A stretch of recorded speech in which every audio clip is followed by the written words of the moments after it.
Olá, sejam bem-vindos a mais uma Conexão IBEF São Paulo. Aqui é um espaço para troca de conhecimento com as pessoas que estão na liderança, no dia das empresas. Aqui a gente vai além dos números. A ideia aqui, como vocês sabem, é entender como os líderes pensam, como eles tomam decisões em momentos muito complicados, como eles enfrentam os dias a dias. Eu sou o PH Zabisky, CEO da MZ, e hoje eu tenho a honra de trazer aqui para vocês o Marcelo Batti, vice-presidente aqui de conselho do IBEF São Paulo e atual CFO da Vale. Obrigado, Marcelo. Prazer estar aqui com você, PH. Ô, Marcelo, você tem um background incrível. Eu sei que você foi um super conceituado aqui 10 anos na Suzano e agora na Vale. Como que foi para a gente começar a esquentar esses motores aqui, Marcelo? Essa mudança, bem que a gente estava conversando de uma empresa que era uma empresa de dono, para agora uma full corp, e como você preparou para essa mudança, Marcelo? Não sei se tem muito como preparar, né? Porque É verdade. eu já trabalhei em multinacional, já trabalhei em empresa com controle definido, né? Que é o caso da Suzano. Suzano. Trabalhei numa partnership, que é o caso da Promon lá no passado, que é uma empresa que pertencia aos próprios funcionários, e agora a primeira vez num full corp. A gente tem noção de como é, mas você vivendo é que você aprende para valer, né? Eu acho que tem assim o processo decisório numa empresa com controle definido, ele é mais previsível, vamos dizer assim. Né? Boa. Eu sempre brincava, inclusive, com o controlador da Suzano, que assim, quando a gente não resolve as coisas é porque não quer. Né? Não porque pô, todas as condições estão dadas, às vezes a pessoa ainda não está preparada para tomar uma decisão. Né? O corporation ele tem um processo mais complexo. Você tem na Vale, por exemplo, são 13 conselheiros, né?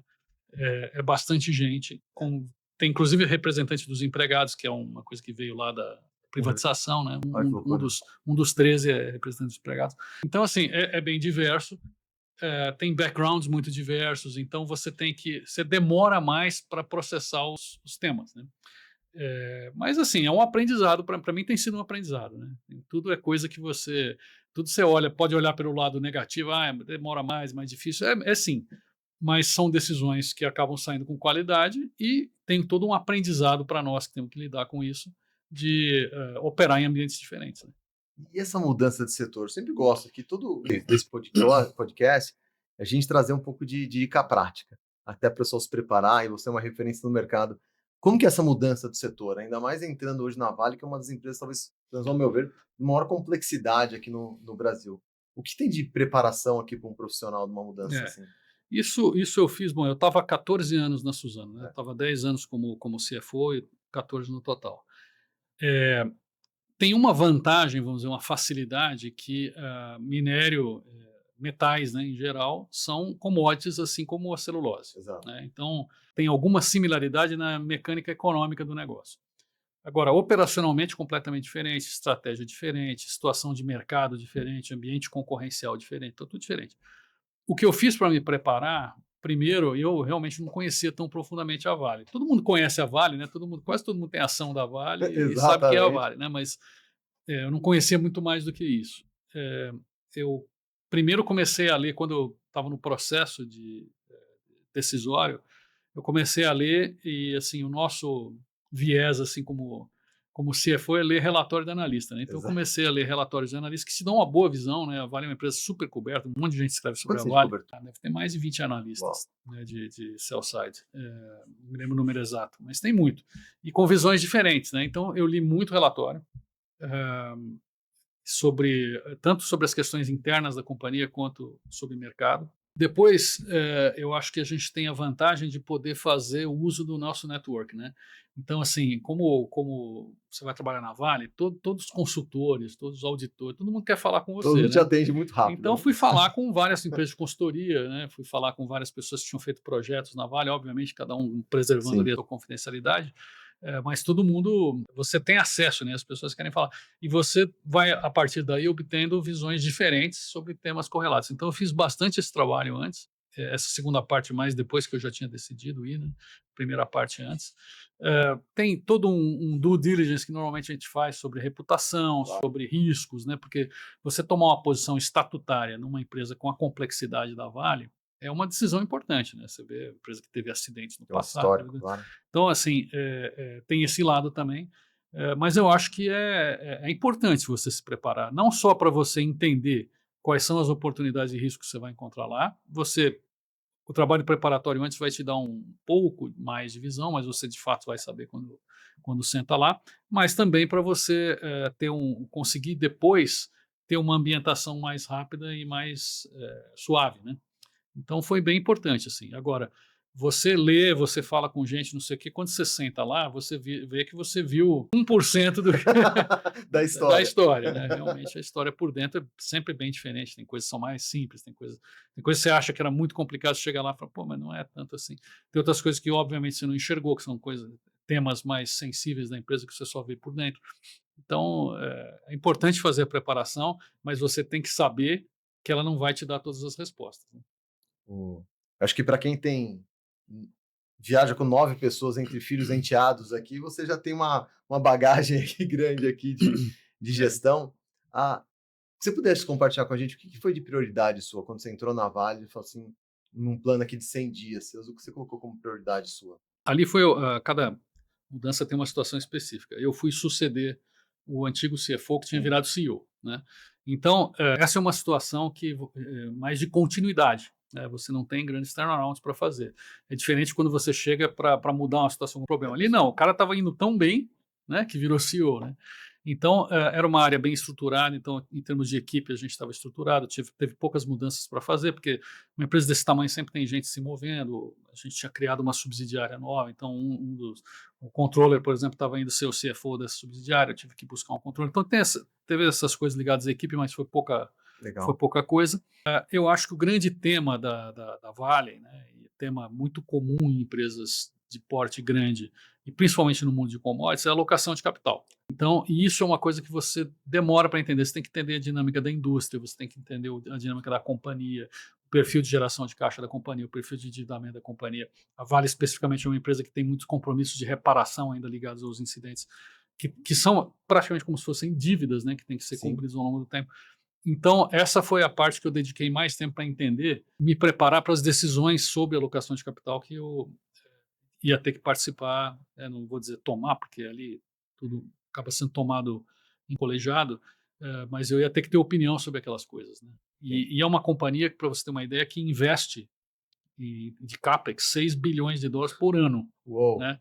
Então, assim, são uou. decisões relevantes, né, que você tem que tomar e você tem dividendo, tem que pagar. Você tem que servir um pouco a todo mundo, né? Você tem que investir para crescer, você tem que manter o endividamento sob controle e você tem que deixar o acionista atendido do lado de remuneração. Então, assim, numa empresa desse porte, esse é o tema, talvez seja o tema mais complexo e principal, onde eu dediquei muito tempo para entender. Tudo é gigantesco na Vale, né? E uma dúvida aqui, que quando eu falei que você estaria aqui conosco, o pessoal me mandou, entrando um pouco na operação, mas tem essa questão do minério de ferro, de uma dependência talvez do mercado chinês, essas mudanças agora, tanto de tecnologia como tributárias acontecendo aqui, e eu vejo hoje, ainda mais com a Vale, onde o CFO virou CEO, você acaba sendo o copiloto junto com ele, né? Você tem um piloto e o CFO gerenciando. Como essa questão aqui de fazer decisões rápidas no mundo imprevisível, mas também sem perder essa visão de longo prazo na Vale? O mundo das commodities ele é um mundo que tem muita imprevisibilidade, né? Então, assim, quando você olha para uma empresa como a Vale, e a Suzano era parecida, o grau de certeza que você tem, por exemplo, sobre a sua geração de caixa é baixo, é muito diferente de uma companhia de produtos, Você né, consegue companhia ter de consumo, tal, tem menos variação.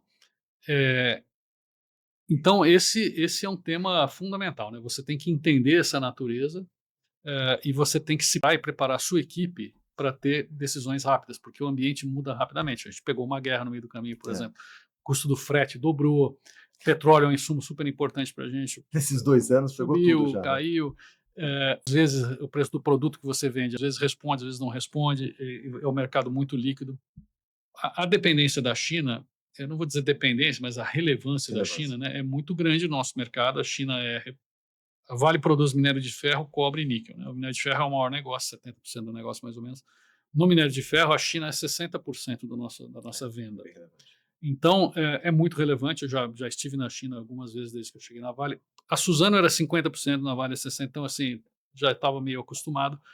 Mas você tem que entender aquele ambiente, entender as incertezas que tem ali. E aí também as coisas são mais específicas do setor, né? Então, por exemplo, uma preocupação que eu mesmo tinha olhando de longe, é assim, pô, a China, o boom imobiliário na China aconteceu, né? Houve mega investimento. Em algum momento a economia começou a crescer menos, começou a sobrar muito imóvel, a China diminuiu muito a construção de novos imóveis, que são super intensivos em metais. Era o grande mercado, o maior mercado de minério de ferro dentro da China é o mercado imobiliário. E esse mercado caiu para menos da metade do que era antes. Só que o consumo de minério na China se manteve flat, não caiu, porque outras coisas cresceram. Né? Então, industrial cresceu, exportação cresceu, infraestrutura cresceu, compensou. Então, são coisas que você tem que entender e se preparar, e fundamentalmente, eu acho que numa empresa de porte grande, você tem que ter o time certo para isso, né? Porque você vai se deparar com decisões que você tem que tomar rápido sobre temas que você não conhece. Naturalmente é difícil, você não vai conhecer tudo. E aí, como é que você se prepara para isso? Né? Um pouco você tem que aprender, mas mais do que tudo, você tem que confiar nas opiniões do time que trabalha com você e nas áreas correlatas sobre aquele tema. Então, assim, ali a gente tem muita complexidade, muita incerteza, tem tudo isso, mas também tem um time muito preparado para ajudar a tomar essas decisões. Na China, essas viagens, você viu lá que você pudesse compartilhar, estão muito à frente da gente no formato já de moradia, de tecnologia? Como que estão as coisas? Assim, a China tem lá a sua característica de ser uma economia de comando central, né? Então, assim, é muito diferente de uma democracia como é o Brasil, como é a maior parte dos países. Deixando isso de lado, eu acho que eu já fui para a China, sei lá, umas 10 vezes, mas assim, essa última vez, o que mais me impressionou foi o avanço tecnológico. Eu acho que quando você fala não só de inteligência artificial, mas em automação, uma série de coisas, como lá tudo tem muita escala, né, e eles têm um custo do dinheiro baixo e uma paciência de investimento muito grande, ou seja, ele não precisa dar retorno rápido, né? Ele tem tempo para dar retorno. Então, esse investimento ele é muito massivo. E, obviamente, como tudo relacionado à tecnologia, tem coisa que vai dar certo, tem coisa que não vai dar, mas eles têm lá um capital adequado para esse tipo de coisa.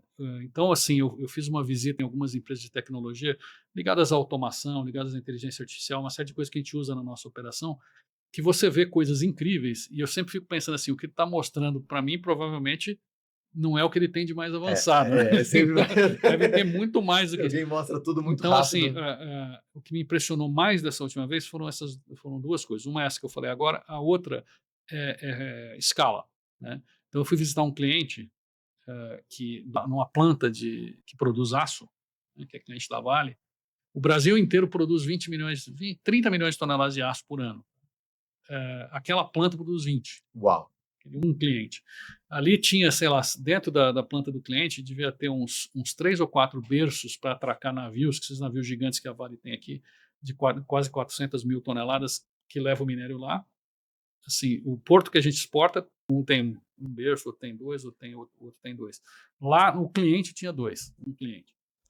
2 berços para atracar 2 navios ao mesmo tempo. E uns 30 berços para atracar os navios para levar os produtos finais deles para os clientes. Um negócio que eu nunca vi antes na vida. Assim. Eu não conheço nenhum porto no Brasil que tem 30 berços. Então, assim, é um negócio, eles trabalham numa escala e numa agilidade que você tem muito para aprender. Tem uma série de coisas que não vai se aplicar para a gente, porque a gente não tem essa escala, né? Mas eu acho que a agilidade, a capacidade de investimento, a capacidade de olhar o futuro e apostar em determinadas rotas, eu acho que é incrível. Pegando até esse gancho, assim, acho que a gente sempre olhava esse papel do CFO como um guardião dos números, a pessoa mais dentro da empresa, e você mostrou agora, assim, você 10 viagens para a China, tá dentro visitando cliente, assim, o que você vê essa mudança talvez não na mudança na função, mas agregando novas funções para o CFO, nessa questão de cuidar da reputação, de entender cada vez mais o modelo de negócio, buscar trazer insights para dentro da empresa? Eu acho que assim, a gente tem a nossa função core, que tem essas coisas todas, né, que é cuidar da economia da empresa, vamos dizer assim, né? Cuidar do caixa, cuidar do endividamento, cuidar dos custos, tudo isso é a função core do CFO. Mas eu acho que o que ficou cada vez mais claro ao longo dos anos, e hoje a situação que a gente tem, é que é muito difícil você fazer isso com qualidade se você não compreender o negócio da companhia, a estratégia, o setor, a situação competitiva. Né? Se você ficar fechado para dentro da companhia, você vai fazer um trabalho muito mais pobre do que poderia. Então, assim, essa função que eu exerço hoje exige muito de viagem, mas tem muita viagem que eu faço para falar com o investidor, viagem para conversar com os bancos, né? A Vale é uma companhia que tem, sei lá, dívida bruta de 20 bilhões de dólares, então assim, tem credor para tudo quanto é lá, que é obviamente que é compatível com o porte da companhia, mas eu tenho que deixar um tempo para eu viajar, para conhecer cliente, para falar com players de mercado, para entender como é que está a oferta, a demanda, para conhecer as operações da companhia, né? Como é que é produzido aquele produto, né? Quais são, em diferentes lugares, né? Quais são os diferentes papéis que os pontos do nosso supply chain têm. Sim, eu acho muito importante você fazer isso. E ele exige você ser intencional, porque se você senta na sua cadeira e se você quiser se resumir a fazer o seu papel core, ele vai consumir todo o seu tempo. Tá Assim, a sempre lá. demanda é muito grande. Né? Se você não resolver que você quer separar uma parte do seu tempo para isso, aí você delega, fala, isso aqui eu não vou fazer, fulano vai fazer, eu vou usar esse tempo para fazer outra coisa, porque eu acho que é importante, não só para o curto prazo, mas para o longo prazo. Eu acho que a gente precisa ser mais intencional, eu acho que ao longo do tempo o CFO tem aprendido a dizer, olha, aqui tem essa agenda aqui que a companhia me requer, mas eu tenho a minha agenda aqui que eu acho que são coisas importantes para a companhia e para mim, que eu quero cumprir. Obviamente obviamente são importantes para a Claro. companhia, né? Senão também não. Não estou indo surfar, né? Mas assim, ir para a China visitar cliente não vai mudar o resultado do meu trabalho nos próximos 6 meses, mas vai mudar a maneira como eu enxergo a companhia e a qualidade das minhas decisões no longo prazo. Né? Isso é incrível. Acho que ser intencional, porque a rotina aqui, a demanda, ela é eterna, né? Não Se você não acaba. conseguir delegar, aí você vai. É importante isso, não para agora, mas para um médio e longo prazo. Acho que isso é incrível o que você falou. Buscando agora mais skills aqui. Eu sempre tento pegar conselhos aqui para olhando muito o IBEF que a gente vai conectar agora. Mas o que você se desenvolveu mais em soft skills ao longo da tua jornada aqui para estar cada vez mais preparado para o mercado? Eu acho que o que a gente mais desenvolve com o tempo, né, com a janela de tempo que você exerce uma função, são os soft skills. Né? Os hard skills, assim como é impossível você. A demanda pelo seu trabalho é meio infinita, a demanda por hard skills é quase que infinita, porque um CFO tem que entender da parte tributária, tem que entender da parte contábil. No nosso caso, tem IFRS, está listado em Nova York, está listado em São Paulo, tem que entender de mercado de capitais, de dívida, tem que entender um monte de coisa. Você não vai conseguir entender de tudo isso aí. Né? Então, os hard skills são meio que uma demanda infinita. Então, se você se dedicar a querer adquirir todos os seus hard skills, você vai se frustrar, porque o jeito de você resolver isso é você ter as pessoas. Uma pessoa não sabe tudo. Um bom time pode saber tudo, quase tudo. Né? Então, assim, você ter o time correto para você fazer isso é fundamental. Né? Os soft skills, aí sim você tem que desenvolver. Você tem que ter. Você tem que ter o seu estilo de liderança, né? Que obviamente você não vai. Eu sempre penso assim, né? O que eu aprendi com cada pessoa que eu trabalhei na vida, o que essa pessoa trouxe para mim, alguma coisa que eu admirava, que eu achava legal. Eu não vou conseguir ser igual, ninguém vai conseguir ser igual a mim, mas eu consigo sim, qualquer um de nós consegue, pegar pitadas de coisas legais de pessoas e falar, pô, isso aqui é uma coisa especial que esse cara fazia, eu gostaria de conseguir fazer alguma coisa parecida aqui, adaptada à minha realidade aqui atual. Né? Então, eu acho que nos soft skills, capacidade de escutar, porque à medida que você vai crescendo na carreira e que você também vai atuando em empresas mais complexas, a decisão que chega para você tomar, ela não é nunca óbvia. Porque a óbvia alguém já tomou. Boa. Você de 20 anos atrás tomou lá na empresa, já tomou Se e tomou chegou em muito bem você, tomada. Né? não é óbvio. Se chegou em você, porque tem prós e contras, assim, tem 5 jeitos diferentes de fazer, com seus prós e contras. Você tem que saber escutar, você tem que saber fazer pergunta, Boa. né? Boa. Você tem que saber entender o ambiente, porque a resposta deixa de ser certa e errada, mas depende, entre outras coisas, do momento, do ambiente, de peso relativo entre os prós e contras. Então, eu acho que esses soft skills são os que você precisa desenvolver para você poder tomar decisões melhores. Né? E um outro que eu acho que vem junto é um pouco de humildade intelectual, né? Porque você é o mesmo processo, né? Você vai crescendo, as coisas vão ficando mais complexas que chegam na sua mão. Você tem que ter plena consciência de que você não conhece tudo. Né? Porque se você achar que você conhece tudo, você vai fazer besteira. Né? Porque é impossível conhecer tudo. Então, assim, essa humildade intelectual, que eu digo assim, é você falar, pô, isso aqui eu não conheço direito, vou falar com quem conhece. Eu vou ter que formar a minha opinião, claro, né? Mas eu vou ouvir, quem contribui para a minha opinião. Se eu quiser só falar, vou ler isso aqui, 2, 3 relatórios, vou formar minha opinião aqui, está resolvido. Vai tomar decisão ruim. Então, eu acho que esses soft skills são super importantes. A gente estava falando aqui, vou fazer você voltar a jogar tênis para arrumar um parceiro. A gente vai se arrumando. Mas o que eu aprendi com grandes tenistas foram 3 coisas. Acho que tem muito a ver com o que você falou, que é a questão da resiliência, a questão da disciplina e a questão da humildade. Se você tiver essas 3 qualidades, você acaba evoluindo no esporte, evoluindo até no meio profissional, como você falou. E a resiliência, você falou, tem uma coisa que eu adoro o tênis também, mas o Will Federer fala várias vezes, que é o seguinte, e se aplica muito à vida corporativa. Você toma muitas decisões e você vai errar. Eu vi ele contando uma vez, ele ganhou 80% dos jogos, mas só ganhou 52% dos pontos. Por aí, foi isso mesmo. Então, assim, metade, você está num jogo, né, nas empresas é verdade, também é parecido. Você vai tomar um monte de decisão, você vai errar várias vezes. Se você ficar se torturando pelos seus erros, a sua próxima não vai funcionar. Né? Que não quer dizer que você tem que esquecer os erros, mas você tem que olhar para eles e falar assim, pô, o que eu poderia ter feito melhor? Tá bom, vou usar isso na próxima. Você ficar remoendo, falar, putz, eu me arrependo, podia ter feito isso, aí não vai te levar para lugar nenhum. No esporte é isso. Bela analogia. Na vida do profissional é a mesma coisa, porque assim, você fala, não, tudo bem, porque eu não vou errar, não é, vai errar e você tem que saber ser resiliente àquele erro, né? Eu, na minha jornada aqui de 26 anos de mercado aqui na MZ, falei com muita gente que reportou para você, e todo mundo falou do teu papel de liderança de formar pessoas, né?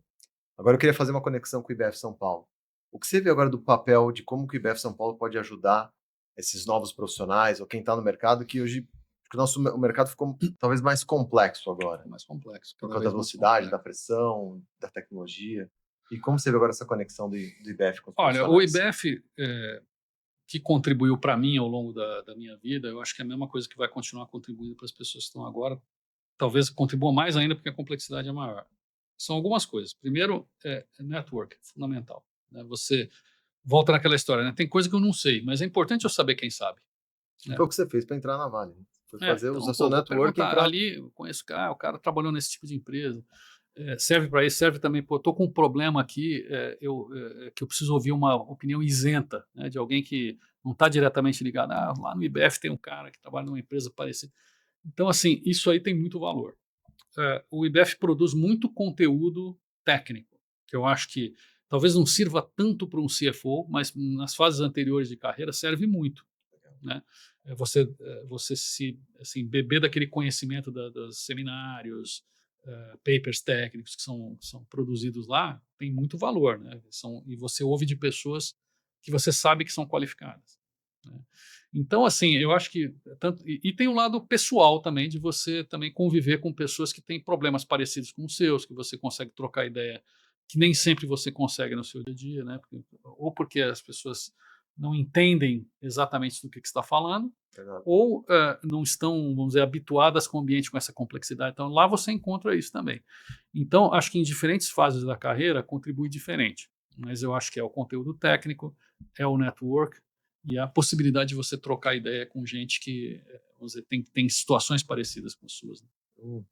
Eu parei até minha agenda para ajudar o IBF, porque eu sou fãzaço. Acho que a qualidade do conteúdo que é feito, da formação, que principalmente o pessoal que está chegando, é incrível. Vamos fazer um bate-bola rápido agora. Um bate-bola quase que um tênis aqui, mas agora de conteúdo, né?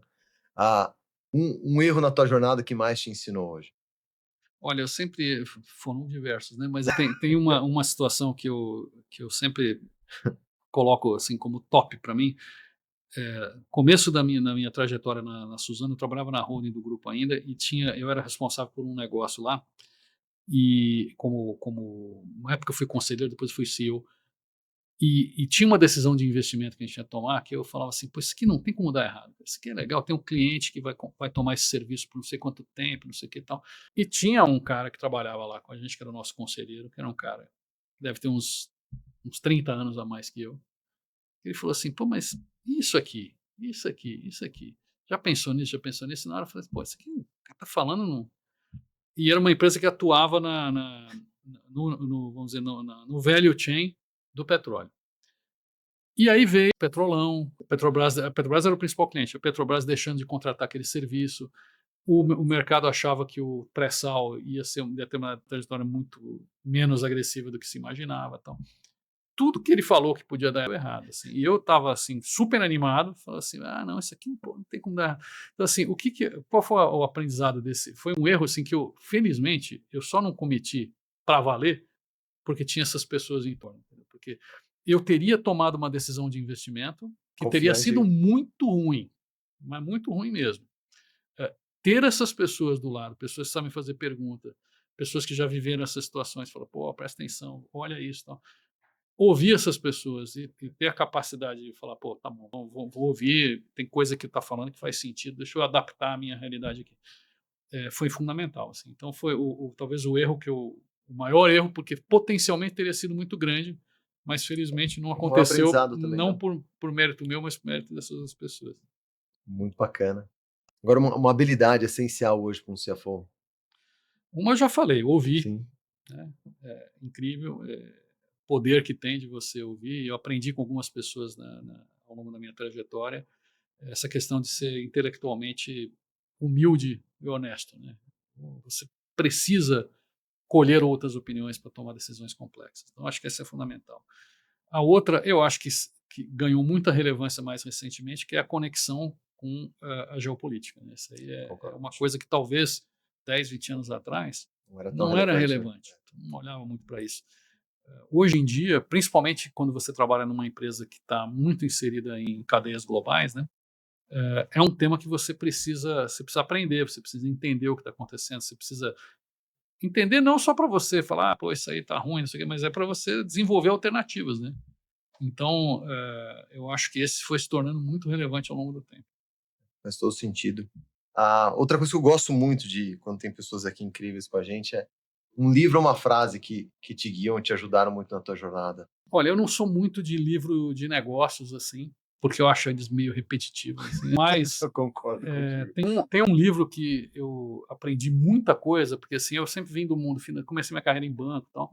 O livro A meta, é A Meta. É um você livro não de um cara conhecia. chamado Goldratt, que acho que ele é israelense, que é um livro que fala sobre bottlenecks industriais, sobre como é que funciona o Que sistema de legal. produção, que a produção anda no ritmo do elo mais fraco da cadeia. É muito legal esse livro. Ele era muito famoso assim lá nos anos 90, depois caiu meio em esquecimento. Mas para quem trabalha em empresa industrial, é muito legal você entender essa lógica. Então, assim, dos livros de negócio, talvez foi o que mais me falou, pô, esse cara tá falando um negócio que eu nunca tinha pensado. Sabe?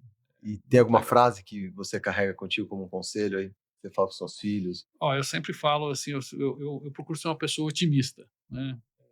E eu sempre falo assim, pô, as coisas vão dar certo. Se não deu certo ainda, é porque ainda não acabou. Boa. É isso mesmo. Esse é um ótimo Nem sempre conselho. funciona, mas Mas, pensar assim mas ajuda. acho que não, acho que eu conheço pouca pessimistas bem-sucedidos. É verdade. Então, acho que ser otimista com disciplina, com resiliência, não é só ser otimista olhando o Não é mundo colorido, sair né? fazendo qualquer coisa. Né? Esse é um ótimo conselho. Pô, Marcelo, você é uma referência no mercado aqui. Eu ficaria aqui horas aqui conversando contigo. Só queria agradecer demais aqui o ter espaço na agenda para estar falando com a gente, estar aqui na Conexão IBF São Paulo e deixar suas considerações finais aqui com o público aqui. Mas obrigado por estar aqui Legal. conosco mais uma Valeu. vez aqui, Obrigado Marcelão. pelo convite, é um prazer. O IBF tem sido muito importante para mim, assim, na minha formação, como eu falei, e mais recentemente agora atuando no conselho e tal. Então, assim, tudo que o IBF pede, eu faço. Só não participo mais porque não tenho mais tempo para agora viajo mais e tal, mas enfim. E acho que como mensagem final, assim, eu acho que a gente tem que, tudo que a gente pensa aqui nos nossos negócios, na nossa família, quando pensa no país, né, a gente precisa ter otimismo com responsabilidade. Né? É como você falou, pessoas pessimistas dificilmente acabam prosperando. E pessoas irresponsáveis também, inconsequentes também não. Consequência. Então, você ter otimismo, você ter responsabilidade e você ter flexibilidade, né? E adaptabilidade, Adapta. Tá né? Porque você ótimo. tem que ter, uma coisa é você ter uma meta clara, vou perseguir isso, mas se você for teimoso, perseguir isso a qualquer custo, vai dar certo, porque as coisas não acontecem sempre daquele jeito. Então, você saber adaptar seus caminhos, as suas metas com otimismo e pensando sempre como é que você evita, eu acho que a chave está no equilíbrio, né? O equilíbrio é que é importante, não é falar é mais isso do que aquilo, não. Geralmente é você conseguir fazer um monte de coisa, né? Ousadia, agressividade, mas com responsabilidade, com visão de gestão de riscos, com otimismo. Então, essa é a mensagem.